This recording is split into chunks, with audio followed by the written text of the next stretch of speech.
Bismillahirrahmanirrahim. Raghima anfu mri'in idza 'asha waladahu fala yadkhul jannah. Qul amin ya Muhammad faqultu amin. Celaka seseorang itu ketika dia diberikan kesempatan hidup bersama kedua orang tuanya, ternyata tidak bisa menghantarkan dia masuk surga.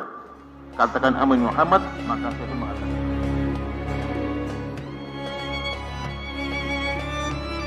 Hadis yang sangat masyhur di kalangan kita yang diriwayatkan dalam kitabnya Musnad Imam Ahmad dan juga Imam Al-Bukhari dalam kitab Al-Adabul Mufrad juga menyebutkan, Imam Bayhaqi juga menyebutkan, At-Tirmidzi juga menyebutkan, hingga kemudian Nasiruddin Albani menyebutnya ini hadis sahih. Suatu ketika Abu Hurairah itu menceritakan bahwa pernah Kanjeng Nabi itu naik ke atas mimbar, kemudian tiba-tiba beliau itu mengucapkan kata amin 3 kali. Amin, amin, amin. Ya, 3 kali. Itu artinya kan semoga Allah mengkabulkan. Berarti kan ada yang berdoa. Hanya para sahabat nggak paham ketika itu, sehingga mereka bertanya, ya Rasulullah, ma tasna'u? Apa yang panjenengan lakukan? Kok tiba-tiba mengucapkan kalimat amin, amin, amin? Maka beliau pun menceritakan, atani Jibril, telah datang kepadaku malaikat Jibril yang mendoakan tentang 3 model manusia yang celaka. Ya, 3 model manusia yang celaka atau rugi. Bapak Ibu rahimakumullah, kita bisa bayangkan satu malaikat Jibril, makhluk Allah yang sangat dekat dengan Allah Subhanahu wa taala, tidak pernah bermaksiat dan patuh total kepada Allah Subhanahu wa taala. Satunya adalah sosok hamba Allah sangat mulia, yaitu Muhammad Rasulullah, mengamini doanya Jibril. Jadi kalau ada 2 hamba Allah yang mulia ini kemudian berdoa dan saling mengaminin, tentu doanya akan mustajabah. Nah, kira-kira apa doanya ini? Doa Jibril itu. Yang pertama kata Rasulullah, raghima anfu mri'in idza dzukirta 'indah falusalli 'alaika qul amin ya Muhammad faqultu amin. Raghima anfu itu orang yang jatuh, hidungnya dulu yang jatuh. Iku nek cara Jawane napa niku? Tiba irunge dhisik. Nyosop ya, glosor ya. Wong tiba kok irunge dhisik ya, nyosop ya. Maka orang Arab mengatakan ciloko, ya, rugi. Seseorang itu ketika disebutkan namamu ya Muhammad di hadapannya, dia tidak membalasnya dengan berselawat kepadamu. Katakan amin ya Muhammad, maka aku mengatakan amin. Jadi jamaah, kalau kita ini disebutkan nama Muhammad Rasulullah Sallallahu Alaihi Wasallam, kita pun mustahab lebih dianjurkan untuk menjawabnya dengan kalimat Allahumma sholli wa sallim wa barik alaihi, ya, sebagai bentuk penghormatan dan doa kepada beliau. Ojo main dalam mawon, karena selawat itu ibadah, selawat itu doa, dan ini nilainya bagian dari cara kita untuk mendapatkan syafaat di Kanjeng Nabi, banyak berselawat. Innallaha wa malaikatahu yusholluna 'alan nabi. Allah dan malaikat saja bersolat kepada beliau, masa kita ini tidak? Jadi selawat itu mulia, jangan dibuat main. Selawat digawe bubarno kondangan. Nek di selawat tidak bubar-bubar, ojo itu kan ya. Jangan, ini doa ini, eman ini ya, doa. Itu yang pertama. Yang kedua kata Jibril, raghima anfu mri'in idza 'asha waladahu fala yadkhul jannah. Qul amin ya Muhammad faqultu amin. Celaka seseorang itu ketika dia diberikan kesempatan hidup bersama kedua orang tuanya, ternyata tidak bisa menghantarkan dia masuk surga. Katakan amin Muhammad, maka saya pun mengatakan amin. Jadi jamaah, kita ini punya orang tua yang wajib kita taati, bil walidain. Derajatnya itu jamaah rahimakumullah, bil walidain itu nomor 2 setelah kita bertauhid kepada Allah Subhanahu wa taala. Gak main-mainin. Wa qadha rabbuka alla ta'budu illa iya wa bil walidaini ihsana.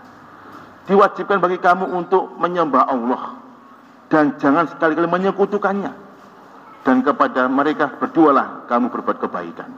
Itu derajat nomor 2. Orang tua itu jamaah rahimahullah, itu babul jannah al-aqrab, pintu surga yang sangat dekat untuk anak. Itu orang tua. Kalau kita nggak bisa melewati pintu ini, mau melewati pintu yang mana? Ini yang paling dekat ini di depan kita itu. Maka rugi kita sebagai anak kalau tidak berbakti kepada kedua orang tua. Ada seorang laki-laki dari Yaman, itu menerima panggilan jihad. Dulu itu sahabat itu kalau ada seruan jihad, wah semangat mereka itu. Segera bergabung berjihad fisabilillah. Karena jihad itu dirwatu sanam fil Islam. Puncak amal Islam itu adalah jihad fisabilillah. Subhanallah. Ini orang Yaman naik kuda ke Madinah, jauh itu. Ingin bergabung jihad fisabilillah. Siapa kamu? Kata Rasulullah. Ana minal Yaman. Saya dari Yaman ya Rasul. Untuk apa ke sini? Ya mau berjihad fisabilillah bersama Anda. Ya, sudah izin orang tua? Belum. Tadi itu orang tua saya itu saya tinggal menangis. Loh kenapa menangis? Kayaknya gak mengizinkan. Ya. Ojo budale. Engko sing ngrawat bapak ibumu sapa? Wis tuwek kabeh iki. Awakmu iku anak situk-situk ojo budal. Ya, gitu ya. Tapi karena jihad itu mendapatkan dua keistimewaan, kalau enggak iskarimah, hidup mulia ya mati syahid fisabilillah. Apa kata Rasul? Ini jihad ini. Di sini ada orang tua yang ditinggalkan dan menangis. Apa kata Rasulullah? Irji ilaihima fa'ahdikhuma kam abkaitahuma. Pulang kamu ke dua orang tuamu. Bikin mereka itu tertawa kembali, tersenyum kembali sebagaimana kamu telah membuat dia itu menangis. Pulang ini orang Yaman ini. Bayangkan itu, jihad fisabilillah. Ya, jadi ada momen-momen tertentu yang memang birrul walidain itu memang lebih diutamakan. Tetapi juga ada momen tertentu yang memang kewajiban jihad melebihi segala-galanya. Lihat situasinya. Nah, jemaah rahimakumullah, jangan sampai kita ini lengah dalam hal birrul walidain. Wong tua itu rindu dengan anaknya. Maka kalau kita jadi anak itu jangan hanya menunggu nek riyo tok. Nek riyo sambang wong tua, jangan. Mumpung masih hidup, ya libur berangkat ke orang tua. Istilah. Dengan ke orang tua itu bawa oleh-oleh 2 duren montong 250. Wah, oleh akeh jenengan mangke. Ayo nak, Bu, bapak iku seneng duren montong. Tukono loro. Ya Mas, iki duit 300. Susuk 50 siang. Duren montong 250 oleh loro. Dah, berangkat ke Ngawi bersama anaknya 2. Karena orang tua itu kalau udah lihat putunya itu Masya Allah. Ya, jangan Pak ya. Lewes sampai putu itu semua capek itu hilang semuanya. Ya, sampai putu itu. Anak kandungnya dilupakan, pokoknya sampai putu nih. Sampai ke Ngawi misalkan, Masya Allah orang tua itu senang luar biasa disambangi anak yang sampai putu nih. Digawakno apa tadi? Duren montong piro? Loro. Paling-paling baik gur mangan 2 biji, liyane dipangan dhewe. Itu kan ya. Wis selesai bondone 300.000. Sesuk 50.000, 250.000. Ahad sore pamitan mau pulang karena Senin pagi harus berangkat kerja. Pak saya pulang. Masya Allah, anaknya itu putunya itu masing-masing disangoni 200-an. 200 ya. Ya, 200 pisan. Sepeda motor ya, yang enggak bawa apa-apa hanya jalan montong ono ronjote. Disaini beras. Disaini kelopok. Disaini petik. Ono kucing gawa pisane kucingnya wis ya, sambarang digawa kabeh. Entek di omah itu. Tapi seneng wong tua itu. Masya Allah. Yo nak, benene maneh. Berangkatlah sang anak ini. Sudah selesai, bapake lungguh ning ngarep ambek ngopi gedhe-gedhe. Jare mboke, ana apa Mbak kok gedhe-gedhe? Entek kabeh wis. Tapi seneng orang tua itu. Makanya jangan lupa orang tua itu jamaah. Karena orang tua kita ini ya, itu dengan anak itu berkali-kali ini saya ulang, sama-sama membutuhkan. Anak butuh orang tua butuh anak. Butuh apa? Doa. Doa. Ya. Orang tua itu kalau berdoa untuk anaknya itu mustajabah. Baik doanya itu untuk kebaikan maupun doanya untuk kejelekan, sama-sama mustajabahnya. Maka jadi orang tua jangan mudah emosi. Ya apa ke emosi Ustaz, anakku malas ngelatih. Dikongkon sholat bulet deh koyo susurin poe, bulet deh, gak mari-mari. Tapi jangan sampai keluar doa yang jelek. Ya karena doanya orang tua mustajabah. Salah satu doa hunal turadu. Ada 3 model doa yang tidak akan tertolak. Di antaranya adalah doaul walid liwaladi. Doanya orang tua untuk anaknya itu mustajabah. Pun demikian, anak berdoa untuk orang tuanya itu mustajabah. Mustajabah. Dan mustajabahnya doanya anak ini hatal mamat hatta yaumil mizan. Sampai dia wafat di alam barzah, ya sampai kemudian dia itu di hari perhitungan, yaumil mizan. Itu mustajabah itu doanya itu.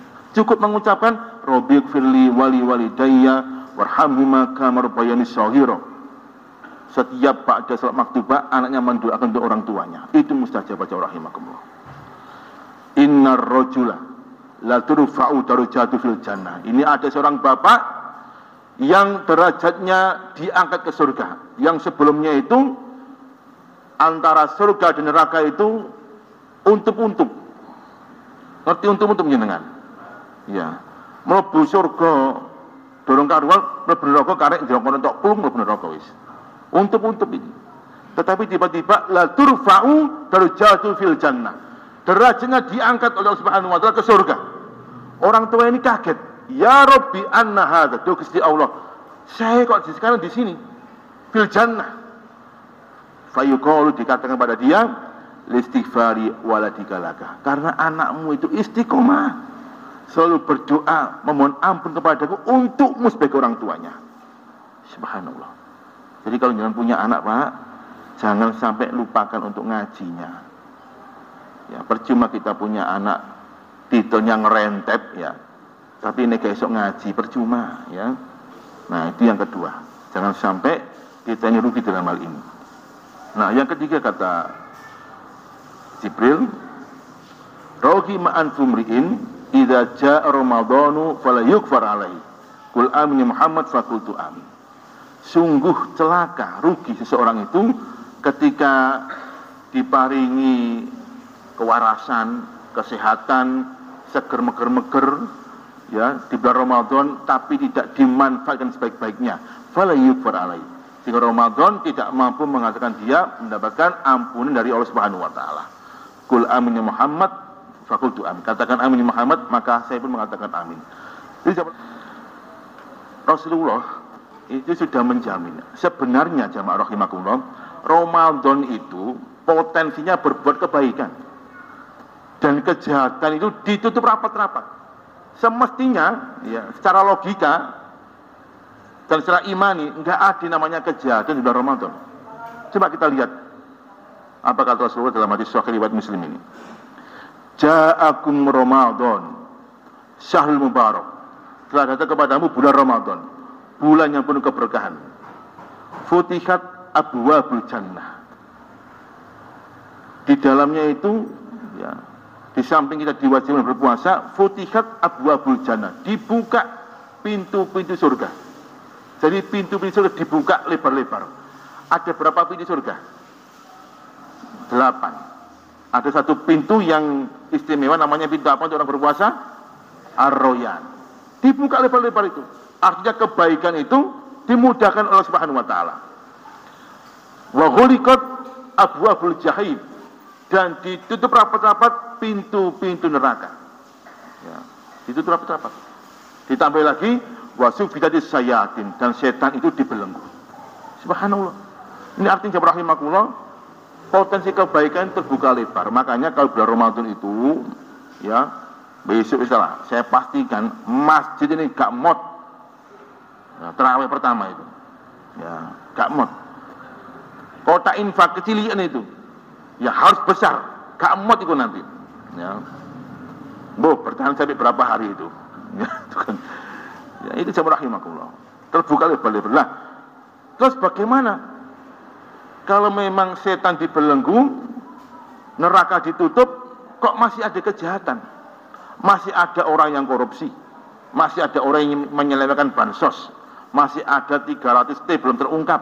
Ya, itu kira-kira apa itu? Setannya nggak ada. Terus dari mana kejahatan itu?